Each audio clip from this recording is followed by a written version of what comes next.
Magkano lang yung inaakusa nila kay BP Sara Duterte na confidential? 150 million? Di ba? Pero yung focus nila, talagang yung bigat ng gobyerno at buong kapangyarihan ng gobyerno ay inuusig si BP Sara Duterte. Hindi ko sinasabing tama yung ninakaw o may ninakaw. Wala ko sinasabing ganun.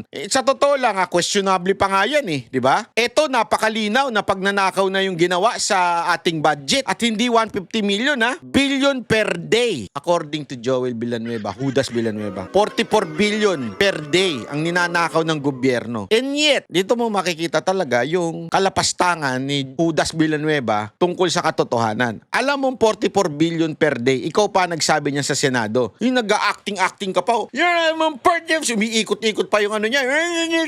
Mga ganun-ganun pa eh. 44 billion per day ang nananakaw. Tapos, lilipat ka sa grupo na kung saan pinipigilan ang blue hearing patungkol sa mga pagnanakaw. Ang plastic mo, animal ka. Kakahiya ka, Judas Villanueva. Sa totoo lang, nakakahiya ka. Nakaka-Istanbul ka nga, sabi nga nila.